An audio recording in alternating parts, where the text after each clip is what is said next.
Hello दोस्तों, स्वागत है आपका एक बार फिर से मेरे यूट्यूब चैनल पे। हम बात करने जा रहे थे सब्जेक्ट वर्ब एग्रीमेंट के बारे में। हम पढ़ रहे थे जिसमें हमने पार्ट 1 कंप्लीट कर लिया था। अब हम शुरू करने जा रहे हैं, वो है पार्ट सेकंड। पार्ट सेकंड की बात करने जा रहे हैं, जो कि सब्जेक्ट वर्ब एग्रीमेंट का पार्ट सेकंड है। हम उसके बारे में बात करने जा रहे हैं। दिख रहा होगा, आई होप। ओके, एक मिनट।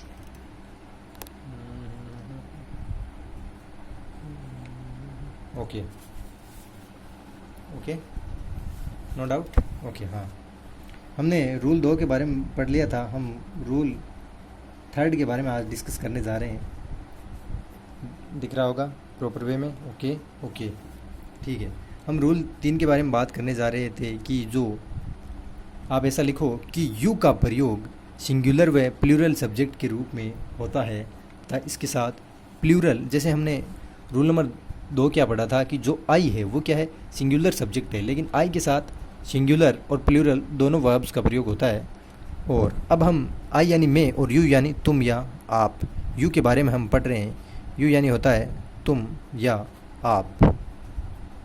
ओके, यू का प्रयोग ऐसे लिखो, यू का प्रयोग। दिख रहा होगा। ओके, यू का प्रयोग सिंगुलर व यू का प्रयोग सिंगुलर व प्लूरल दोनों सब्जेक्ट के रूप में होता है।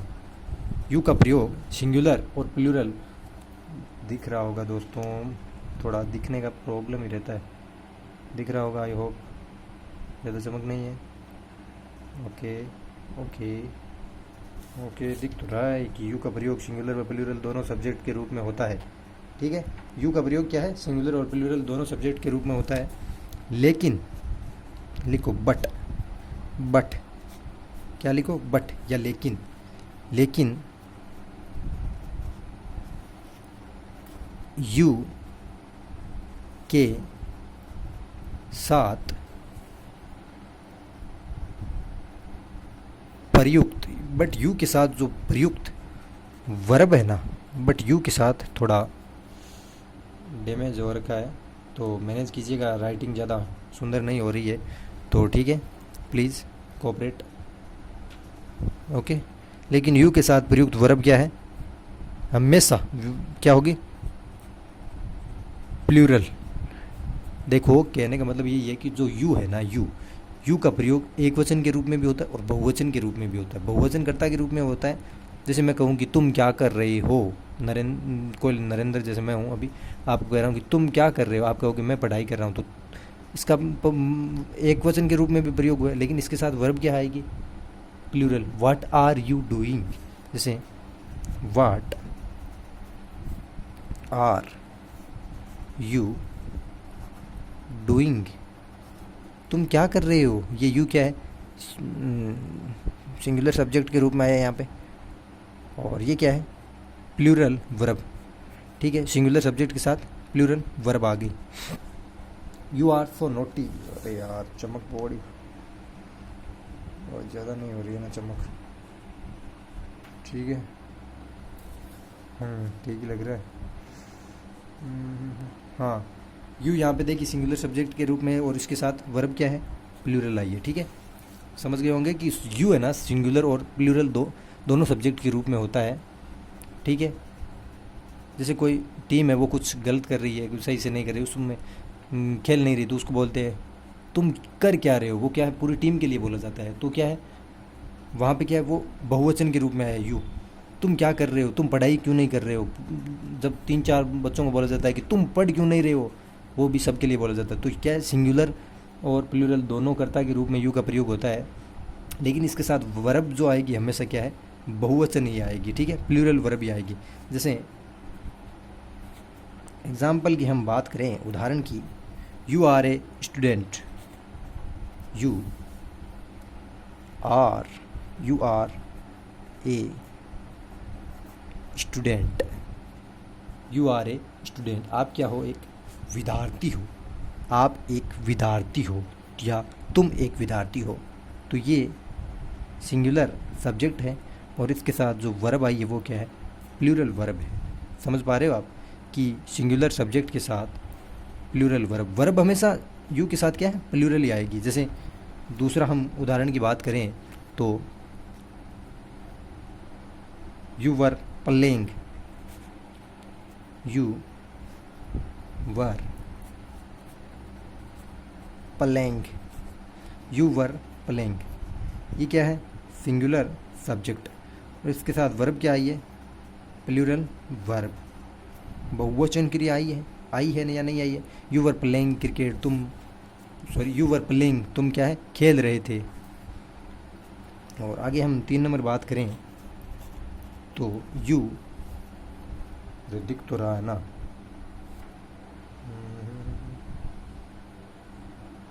दिख रहा होगा दोस्तों, please cooperate. You, okay, you गो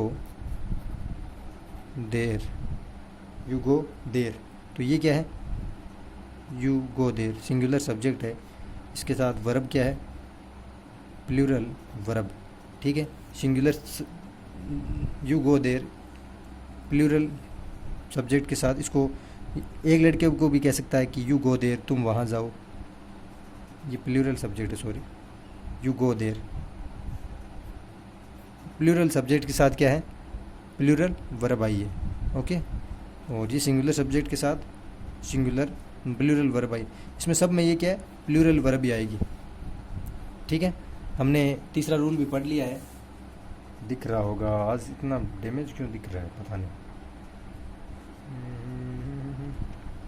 सही होगा दोस्तों, please cooperate, wait for 1 minute.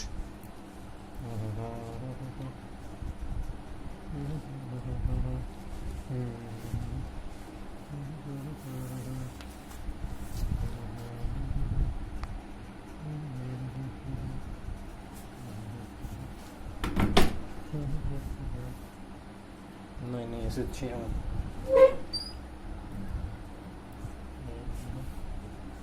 Okay ठीक है, कोऑपरेट कीजिएगा, मैं मान रहा हूँ कि आपको दिख रहा होगा, है ना। ये देखिए, यू गो देर। ओके, आगे हम रूल कौन सा पढ़ लिया था, 3rd पढ़ लिया था। अब 4th रूल के बारे में बात करते हैं। रूल 4th के बारे में हम बात करने जा रहे हैं। आप अपने नीचे कमेंट बॉक्स में नंबर पिन कर दीजिएगा, मैं आपको ये जो PDF है वो आपको अवेलेबल करा दूंगा। हालांकि आपको नोट डाउन करने हैं, मैं मानता हूँ, लेकिन कोई चीज़ जो छूट जाती है, आप नोट डाउन नहीं कर पाते हैं, उसकी आपको मैं PDF आपके WhatsApp नंबर पे भेज दूंगा। तो ठीक है दोस्तों, हम बात करते हैं 4th नंबर जो रूल है उसके बारे में हम बात करते हैं कि जो शब्द है नीड नॉट, और ये थोड़ा इम्पोर्टेंट रूल है, नीड नॉट और डेयर नॉट। नीड नॉट और डेयर नॉट जो शब्द है का प्रयोग सिंगुलर और प्लूरल सब्जेक्ट के साथ प्लूरल फॉर्म में होता है। यानी कि कहने का मतलब ये है कि जो नीड नॉट और डेयर नॉट शब्द है उनका प्रयोग क्या है, सिंगुलर और प्लूरल सब्जेक्ट के साथ प्लूरल फॉर्म में ही होता है। ठीक है ना, समझ पा रहे हो।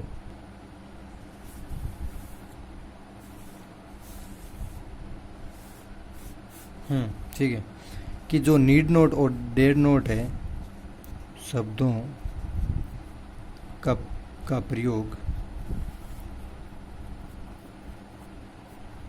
मतलब एक वचन करता आपको दिया जाए वाक्य में, प्रयोग सिंगुलर या प्लूरल, एक वचन करता दिया जाए या फिर आपको बहुवचन यानी प्लूरल करता दिया जाए, यानी कोई वाक्य दिया जाए उसमें आपको नीड नोट और डेड नोट का प्रयोग हो, और उसमें साथ में क्या है, एक वचन करता है या फिर बहुवचन करता है का प्रयोग सिंगुलर और प्लूरल सब्जेक्ट के रूप में। नीड नोट और डेड नोट शब्दों का प्रयोग सिंगुलर व प्लूरल दोनों, सिंगुलर या प्लूरल सब्जेक्ट के साथ प्लूरल फॉर्म में होगा। कहने का मतलब अगर वाक्य दिया जाए जिसमें नीड नोट या डेयर नोट है तो उसमें आप नीड नोट ही लिखोगे, अगर एक वचन आया है तो। ठीक है, वहाँ पे नीड डजंट नहीं लिखोगे। जैसे सी, जैसे वाक्य दिया है need not, she need not go there, उसे वहाँ जाने की आवश्यकता नहीं थी। तो सी है तो इसके साथ क्या है, नीड नॉट आएगा। ठीक है, ये एक वचन करता है, इसके साथ भी क्या है, एक वचन करता है, सिंगुलर सब्जेक्ट। ठीक है, एक वचन करता है तो ये क्या है, प्लूरल वर्ब है। नीड नॉट जो क्या है, प्लूरल वर्ब है। ठीक है, तो एक वचन कर्ता के साथ भी क्या है, प्लूरल क्रिया आएगी। ठीक है, मतलब कर्ता अगर एक वचन है या बहुवचन है, लेकिन नीड नॉट का प्रयोग है तो वो नीड नॉट का, अगर नीड नॉट लगा रहे हो तो नीड नॉट ही होगा उसमें। आप जैसे नीड डजंट नहीं करोगे, नीड डजंट कि भाई आवश्यकता नहीं है। ठीक है, सी नीड, जैसे लिख दिया सी नीड डजंट गो देर, तो ये क्या है, ये गलत हो जाएगा। ये क्या है, सही है। मतलब क्या है, अगर नीड नॉट सी वाक्य में कर्ता एक वचन हो या फिर बहुवचन हो, कर्ता एक वचन हो या फिर बहुवचन हो, उसके साथ क्या है, नीड नोट ही आएगा। आप नीड नोट लिखिए, देखिए वही सही करना है आपको। नीड NEED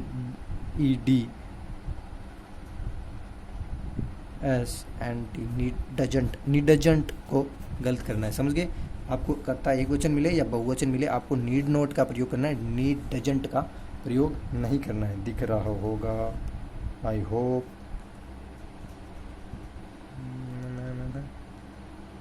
ओके, दिख रहा होगा प्रॉपर वे में। ओके, आगे हम बात करते हैं। दिख रहा होगा दोस्तों, या फिर वाइट पेज का प्रयोग शुरू करूँ। इस पर क्या पेज, ये पेज ऐसा है कि इस पर पेन बढ़िया चलता है। ठीक है, वैसे वाइट पेज का प्रयोग भी हम कर सकते हैं, लेकिन ये मैं काफ़ी बेहतर मानता हूँ। आपको पढ़ना है, कैसे भी पढ़ो, आपको बढ़िया कंटेंट उपलब्ध होना चाहिए। ठीक है ना।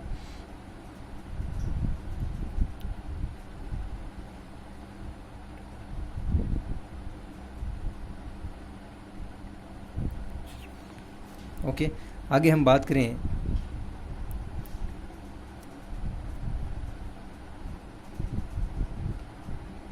कि बट, यानी कि लेकिन, जो हमने नीड नोट और डेयर नोट का तो पढ़ लिया, लेकिन यदि हमें नीड या डेयर, नीड या डेयर शब्द वाक्य में दिए मिल जाए, वाक्य में नीड या डेयर शब्द दिए मिल जाए, जो क्या मेन वर्ब के प्रयोग रूप में प्रयुक्त हो, दिए मिल जाए, तो सिंगुलर सब्जेक्ट के साथ क्या है, सिंगुलर वर्ब लगानी है, और प्लूरल सब्जेक्ट के साथ क्या है, प्लूरल वर्ब लगानी है। ठीक है, जैसे हम बात करें ही, दिख रहा होगा, सॉरी, जैसे हम बात करें he dares to face the difficulties, he dares to face difficulty, मज़ा आएगा।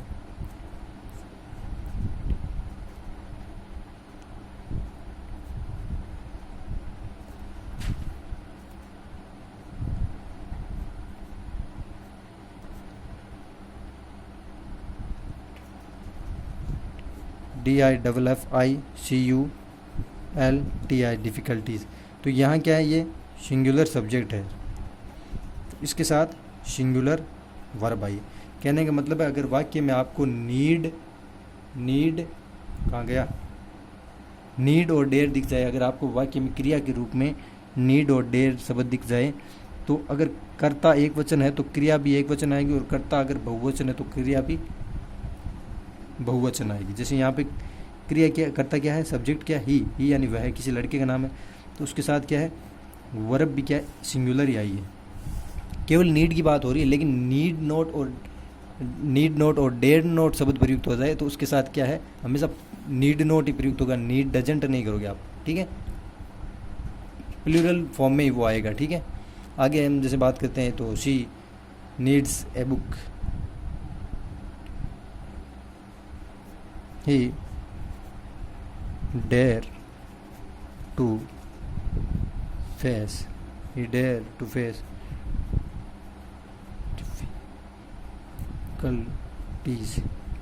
जैसे यहाँ पे ही है तो उसके साथ ये क्या है, सिंगुलर सब्जेक्ट है। यहाँ पे डेयर है तो डेयर सिंगुलर सब्जेक्ट के साथ प्लूरल फॉर्म में नहीं आएगा, प्लूरल वर्ब के रूप में नहीं आएगा, प्लूरल वर्ब के रूप में नहीं आएगा। तो ये क्या है, गलत है, ये गलत है, ठीक है, दिख रहा होगा। हाँ, प्लूरल फॉर्म में आएगा वो गलत है।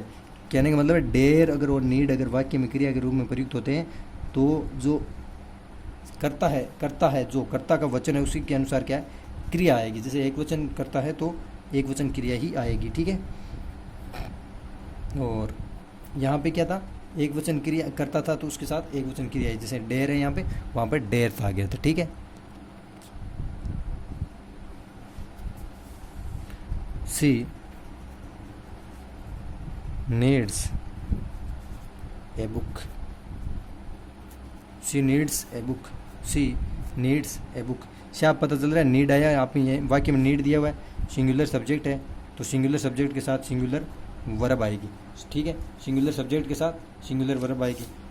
नीड्स वर्ब की फर्स्ट फॉर्म है, ठीक है, उसमें एस जोड़ दिया, ठीक है, नीड के साथ में एस जोड़ दिया क्योंकि जो सिंगुलर सब्जेक्ट है उसके साथ में वर्ब जो आएगी उसमें एस जुड़ा हुआ रहेगा, ठीक है। तो वर्ब में प्लूरल वर्ब में एस जोड़ने पर क्या हो जाता है, वो एक वचन में बदल जाती है। तो she needs a book, she needs a book और शी नीड ए बुक, या फिर दिख रहा होगा she need a book, she need a book. तो यहाँ पे जो शी है वो क्या है, सिंगुलर सब्जेक्ट है, इसके साथ में ये प्लूरल वर्ब हो रही है प्रयुक्त। तो ये क्या है, ये गलत होगा। क्या होगा, गलत, क्योंकि नीड हो या डेयर हो दिया हुआ आपको वाक्य में मिल जाए तो उनके साथ सिंगुलर सब्जेक्ट बराबर सिंगुलर वर्ब और प्लूरल सब्जेक्ट बराबर प्लूरल वर्ब, ठीक है। समझ गए होंगे इतना आप अच्छी तरीके से। जैसे मैं प्रयोग करूँ अगला, कितना नंबर है, 4 नंबर। दे, हम इस बार दे को लेते हैं जो कि क्या है, बहुवचन है। दे नीड बुक्स, उनको क्या है, पुस्तकों की आवश्यकता है या ज़रूरत है, बुक्स।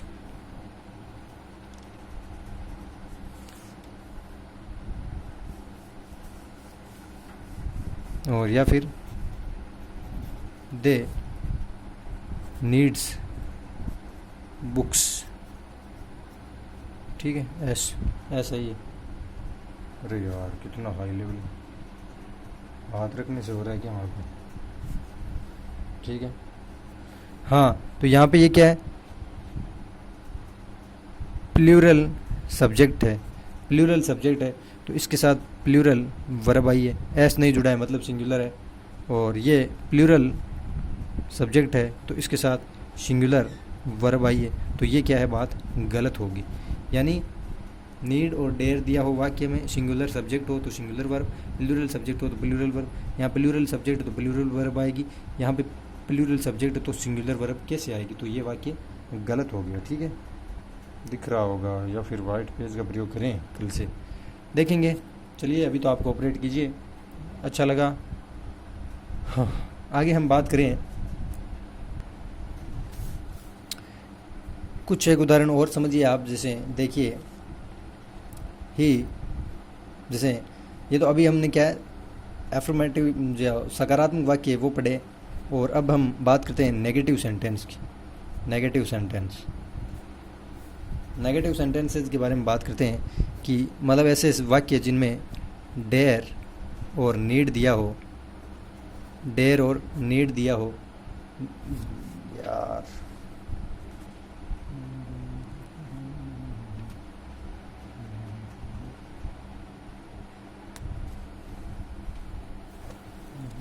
दिख रहा है ना?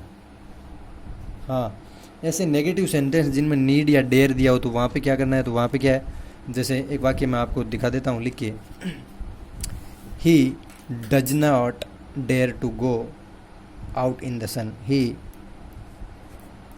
Does not, he does not dare, he does not dare to, he does not dare to go out in the sun। ठीक है, तो यहाँ पे जो ही है वो क्या है, सिंगुलर सब्जेक्ट है, तो इसके साथ वर्ब क्या है, ये सिंगुलर वर्ब आई है। ये क्या है, नेगेटिव सेंटेंस की बात कर रहे हैं। ये डेयर क्या है, ये डेयर आ गया है, जैसे ये वर्ब की फर्स्ट फॉर्म के रूप में प्रयुक्त है। ये इसका ध्यान रखना आपको। नेगेटिव वाक्य है तो उसमें ऑक्सिलरीज वर्ब सिंगुलर, जो ऑक्सिलरी सहायक क्रिया है वो एक वचन के रूप में आएगी। ठीक है, जैसे दूसरा हम देखते हैं, I do not need a pen, need a pen, I do not need a pen, मुझे क्या है, एक पेन की आवश्यकता नहीं है। तो यहाँ पे आई क्या है, आई क्या है यहाँ पे, सिंगुलर सब्जेक्ट, क्या है, सिंगुलर सब्जेक्ट, और इसके साथ क्या आया है, प्लूरल ऑक्सिलरी वर्ब, और जो मेन वर्ब है वो क्या है, नीड आई है। ठीक है ना?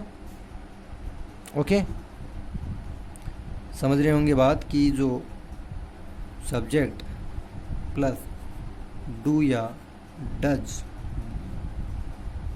प्लस नॉट प्लस वर्ब की फर्स्ट फॉर्म। ओके, तो वर्ब की फर्स्ट फॉर्म के रूप में क्या है, नीड आया है। ठीक है, और नॉट है, नेगेटिव वाक्य है, डू या डज, तो आई है, तो आई के लिए आई सिंगुलर सब्जेक्ट है, लेकिन इसके साथ वर्ब क्या है, प्लूरल आएगी। ठीक है, ऑक्सिलरीज वर्ब में ऐसे प्रयोग होगा। सॉरी,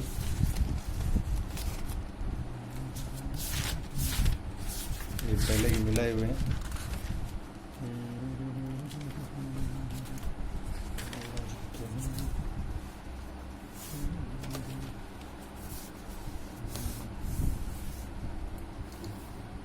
आगे हम बात करें, जैसे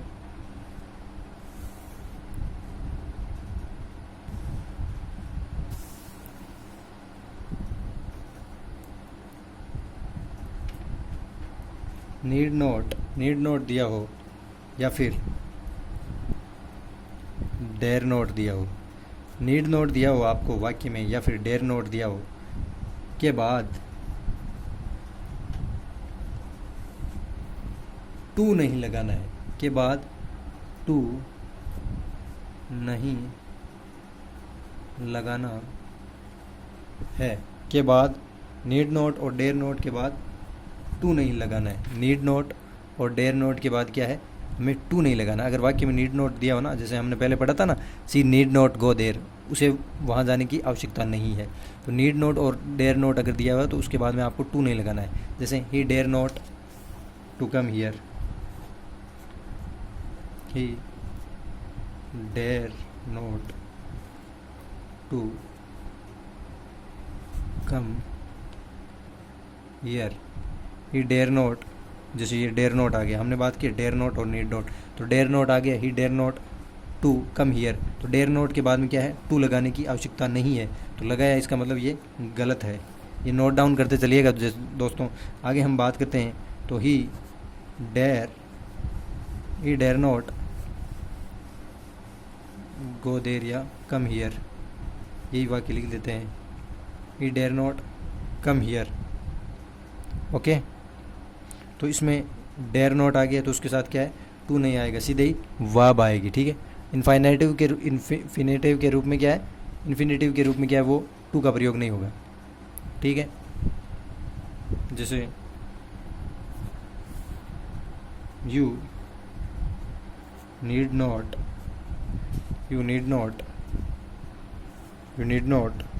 टू गो देयर, तुम्हें वहाँ जाने की आवश्यकता नहीं है, तो इसमें नीड नॉट दिया है, यू नीड नॉट, तो नीड नॉट के बाद में क्या है, इन्फिनेटिव के रूप में टू नहीं आएगा, he need not go there, ये सही होगा, ठीक है, this is right, he need not go there. Okay, शानदार क्लास है, प्लीज़ लाइक शेयर सब्सक्राइब करना मत भूलना, कोऑपरेट कीजिएगा और नोट करते जाइएगा। मैं कुछ गलत नहीं पढ़ा रहा हूँ, आप ये देख लोगे कि भाई ना डिजिटल बोर्ड नहीं है ऐसा वैसा, आपको बढ़िया सटीक चीज़ मिलेगी दोस्तों, इस बात की मैं गारंटी लेता हूँ,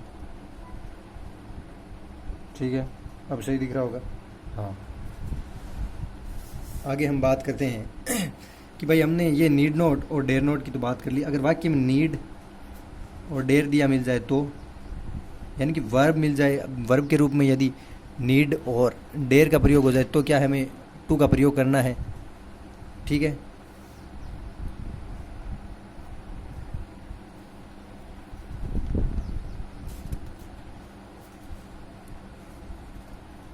नीड नोट और डेयर नोट का दिया हो तो के बाद वहाँ पे नीड नोट था, डेयर नोट था, यहाँ पे क्या हुआ, नीड और डेयर के बाद टू लगाना है, ठीक है। नीड और डेयर के बाद क्या है, टू लगाना है। आगे हम बात करते हैं, जैसे उदाहरण की बात करें, ही डेयर सिंगुलर आया, सिंगुलर एक वचन करता है तो उसके साथ सिंगुलर वर्ब का प्रयोग होगा, क्योंकि डेयर का प्रयोग होगा तो he dares to oppose his teacher, OPPO, oppose his teacher। He, जैसे ही सिंगुलर सब्जेक्ट है तो इसके साथ सिंगुलर वर्ब आएगी, सिंगुलर सब्जेक्ट के साथ सिंगुलर वर्ब आएगी, तो ही डेयर्स के साथ क्या है, डेयर के साथ टू आएगा, लेकिन डेयर नोट के साथ नहीं आएगा। ओके, ही डेयर्स अपोज हिज टीचर, जैसे ही डेयर्स, ये सिंगुलर सब्जेक्ट आ गया, सिंगुलर वर्ब आ गई, डेयर है, डेयर नोट नहीं है तो इसके साथ हम टू लगाएंगे, लेकिन अगर हम इसके साथ नहीं लगाएं, ही डेयर्स अपोज हिज टीचर, तो ये क्या है, वाक्य गलत हो जाएगा, क्योंकि डेयर और नीड के साथ क्या है, टू लगेगा, ठीक है। दूसरा हम बात करें तो सी नीड्स, सिंगुलर है, सिंगुलर सब्जेक्ट, इसके साथ singular verb, she needs to come here, she needs to come here, ठीक है, she needs to come here.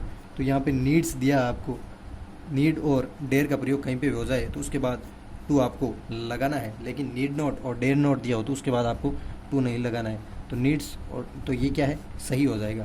इसी को हम ऐसे बना दें, यहीं पे लिख देता हूँ कि शी नीड्स कम हियर, ये लिख दें, तो यहाँ पे नीड्स के बाद में टू नहीं लगा है, तो ये क्या है, गलत हो जाएगा, ठीक है।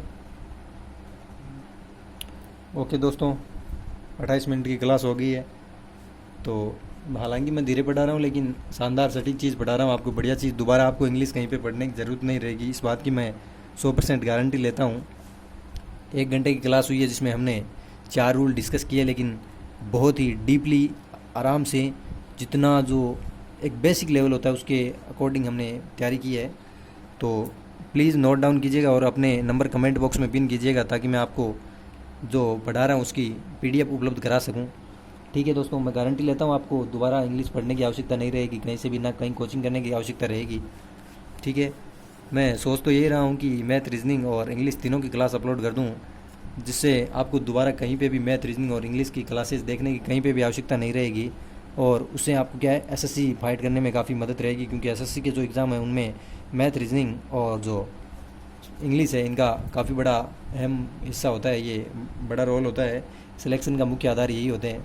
तो आप कमेंट बॉक्स में पिन कीजिएगा क्या मैं मैथ और रीजनिंग की भी क्लासेस डालूँ, ठीक है दोस्तों। अगर वीडियो अच्छा लगा हो तो लाइक शेयर सब्सक्राइब करना ना भूलिएगा। धन्यवाद दोस्तों।